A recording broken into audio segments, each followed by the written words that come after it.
Welcome to Nightmare Network, where nightmares come to life.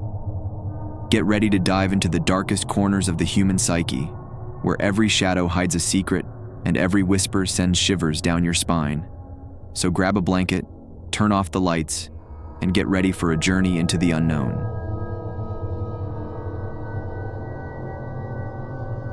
Carnivals were supposed to be fun, a bright escape from the monotony of everyday life. Yet for as long as I could remember, I had been terrified of clowns. Their painted smiles and exaggerated features seemed more like masks hiding something sinister than symbols of joy. Despite my deep-seated fear, my friends convinced me to go to the new carnival in town, promising it would be a blast. I reluctantly agreed, hoping that maybe this time, my anxiety would stay at bay. As we walked through the colorful gates, the scent of popcorn and cotton candy filled the air. Laughter and music echoed around us, creating a lively atmosphere. However, my unease grew when a clown approached us almost immediately. His smile was wide, painted in bright red, but his eyes were cold and lifeless, contrasting starkly with the cheerful facade. He handed me a balloon and whispered, "I'll see you soon." His voice was low and raspy, sending a chill down my spine. I tried to brush it off, laughing nervously with my friends, but his words echoed ominously in my mind. We spent the next few hours enjoying the rides and games, but I couldn't shake the feeling of being watched. Every now and then, I thought I caught a glimpse of the clown from the corner of my eye, but when I turned to look, he was gone. My friends didn't seem to notice my growing discomfort, too engrossed in the fun. As the night progressed, we ventured into the funhouse. It was a labyrinth of mirrors and distorted reflections, designed to disorient and amuse.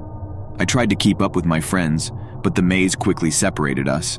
The mirrors twisted my reflection, elongating my limbs and warping my face into grotesque shapes. Panic started to set in as I realized I was lost, alone in the maze. Then, in one of the mirrors, I saw him, the clown. He stood behind me, his painted smile wider than ever, eyes glinting with malevolence.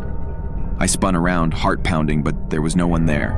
The laughter began, low and menacing, reverberating through the mirrors.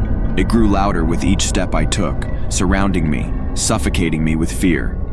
Desperate to escape, I ran through the maze, bumping into mirrors and stumbling over my own feet. The laughter followed me, never fading, always just a step behind. My breath came in ragged gasps, and I could feel my pulse throbbing in my ears. Every turn seemed to lead me deeper into the labyrinth, the mirrors reflecting not just my terrified expression, but also glimpses of the clown, always just out of reach. Finally, after what felt like an eternity, I burst out of the funhouse. I stumbled into the open air, my heart still racing. My friends were waiting outside, their faces filled with concern. They asked what had happened, but I couldn't find the words to explain the terror I had just experienced. Before I could collect myself, I noticed him again, the clown, standing a short distance away, his smile more sinister than before. He waved slowly, his eyes locked onto mine. I couldn't take it anymore. Without a word to my friends, I turned and ran, not stopping until I reached the safety of my home. That night I lay in bed, staring at the ceiling, replaying the events in my mind. The clown's laughter echoed in my ears, and I couldn't shake the feeling that he was still watching me, lurking in the shadows. Over the next few days, I tried to convince myself it was just my imagination, a result of my irrational fear of clowns. But the nightmares started, vivid and terrifying. Every night, I found myself back in the funhouse, trapped in the maze of mirrors with the clown's laughter surrounding me. His painted face haunted my dreams, his cold eyes following my every move.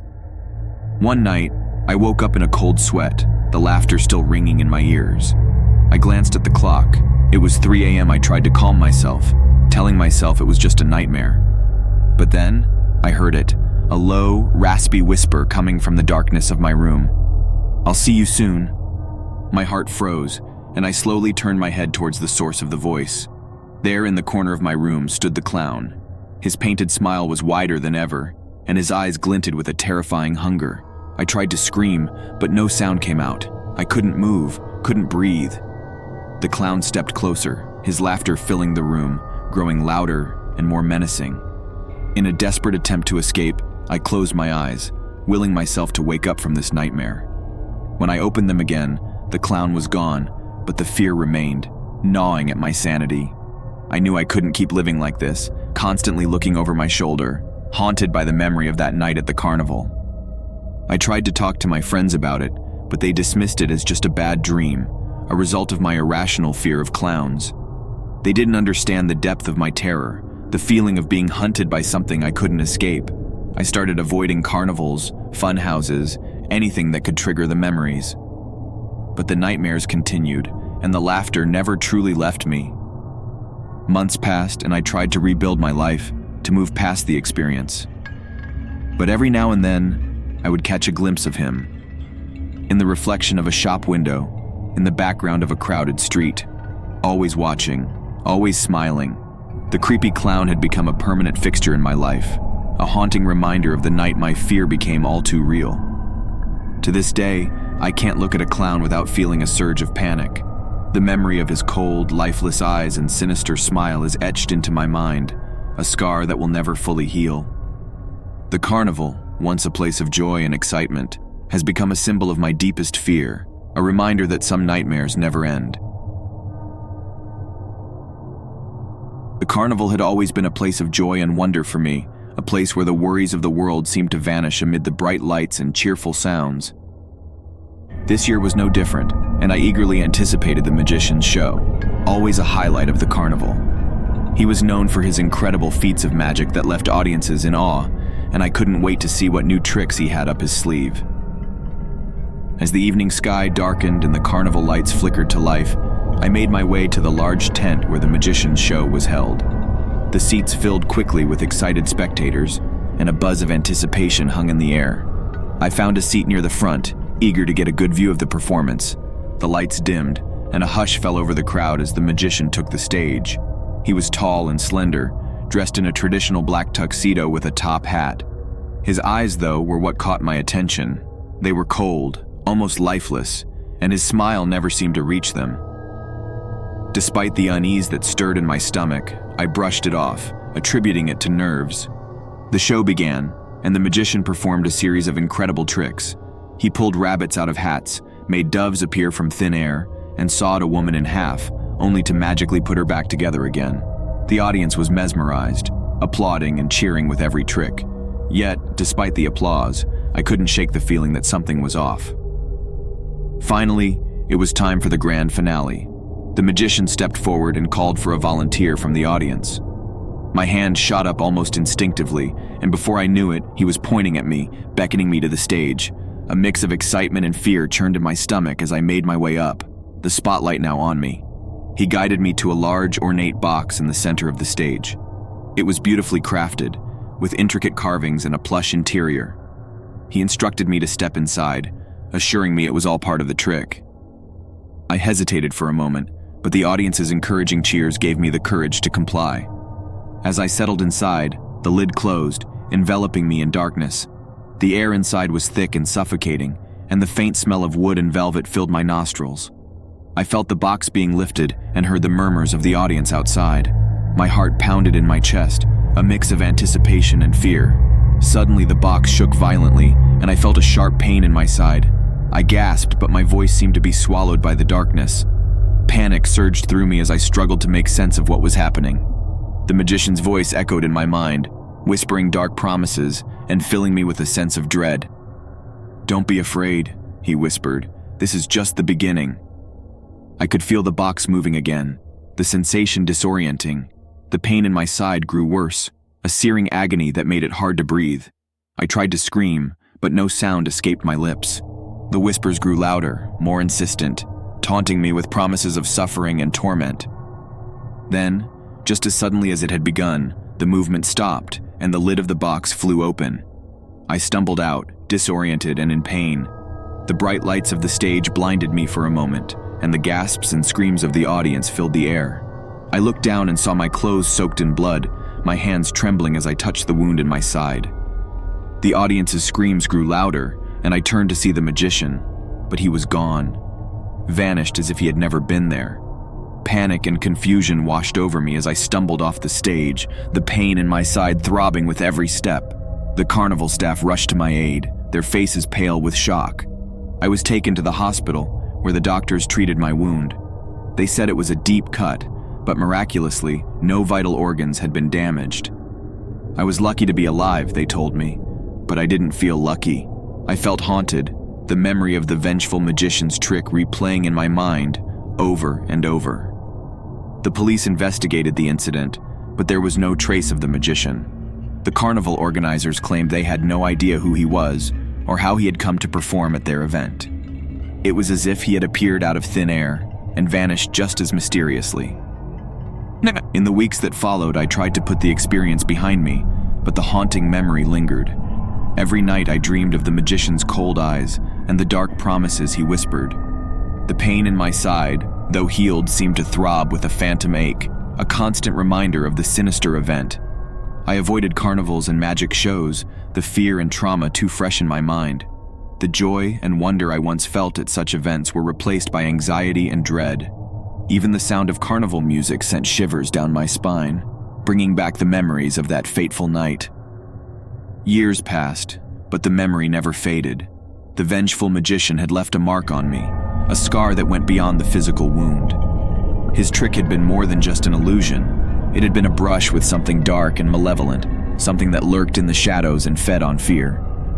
I often wondered what had become of the magician, if he continued to haunt other carnivals and prey on unsuspecting volunteers.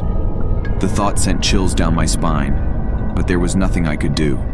I was just one of his many victims, left to live with the haunting memory of the vengeful magician and his sinister trick. And so, life went on, but the shadow of that night lingered.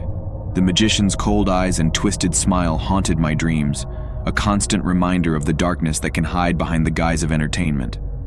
The vengeful magician and his terrifying trick had left an indelible mark on my soul, a chilling reminder that not all magic is harmless and not all carnivals are places of joy.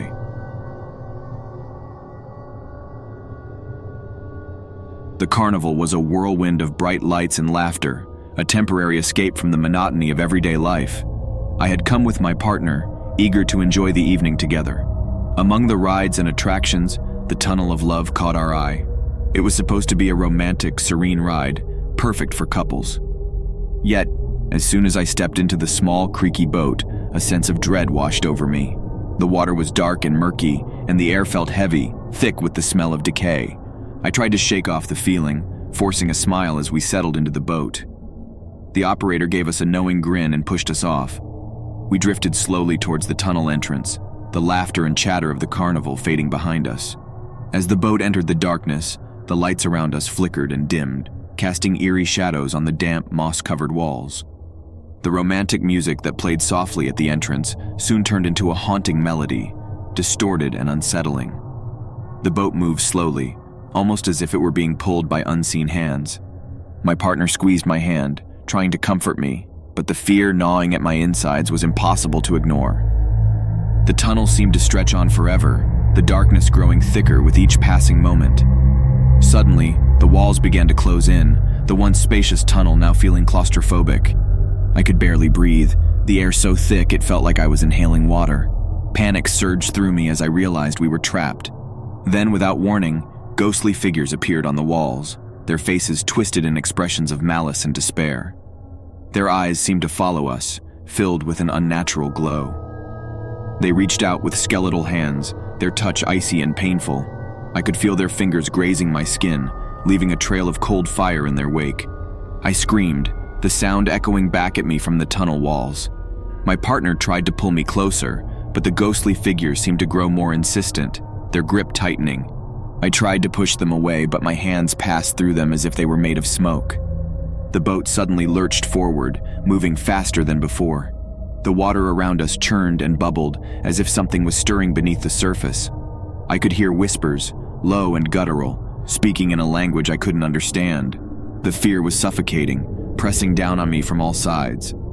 Desperate to escape, I closed my eyes and clung to my partner, praying for the ride to end. The boat continued to speed through the tunnel, the ghostly figures still reaching out, their whispers growing louder. It felt like an eternity, the darkness and terror consuming me. Just when I thought I couldn't take it anymore, the tunnel opened up, and we burst into the light of the carnival. The boat slowed down, drifting gently to the dock. I gasped for air, my heart pounding in my chest. The bright lights and sounds of the carnival felt like a shock to my system after the oppressive darkness of the tunnel. We stumbled out of the boat, my legs shaking uncontrollably. The operator gave us a strange look, his grin now replaced with a puzzled frown. "Enjoy the ride?" he asked, but we couldn't find the words to respond. My partner and I exchanged a glance, both of us too shaken to speak. We walked away from the tunnel of love, the carnival now feeling less like a place of joy and more like a sinister trap. The memory of the ghostly figures and their icy touch haunted me, a constant reminder of the terror I had experienced. Every time I closed my eyes, I saw their glowing eyes and heard their whispers. I tried to rationalize what had happened, telling myself it was just a trick of the light, an elaborate prank. But deep down, I knew it was more than that.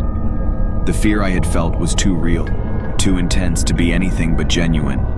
The tunnel of love had shown me something dark and sinister, something that lurked just beneath the surface of the carnival's cheerful facade. The nights following the ride were restless, filled with nightmares and visions of the tunnel. I would wake up in a cold sweat, the sound of ghostly whispers echoing in my ears. My partner tried to comfort me, but I could see the same fear in their eyes. We both knew that what we had experienced was not something that could be easily forgotten. As time passed, I avoided carnivals and amusement parks, unable to shake the memory of the tunnel of love. The mere thought of stepping into another dark ride filled me with dread. The experience had left a mark on me, a scar that would never fully heal. Years later, I still couldn't forget the terror of that night. The haunting melody, the ghostly figures, and the feeling of being trapped in a nightmare all lingered in my mind. The tunnel of love had been anything but romantic. It had been a glimpse into something dark and malevolent, a reminder that sometimes the most innocent-looking places can hide the deepest horrors. Even now, the sound of carnival music sends shivers down my spine, and I avoid anything that reminds me of that fateful ride. The memory of the terrifying tunnel of love haunts me, a constant, chilling reminder of the sinister forces that can lurk in the most unexpected places.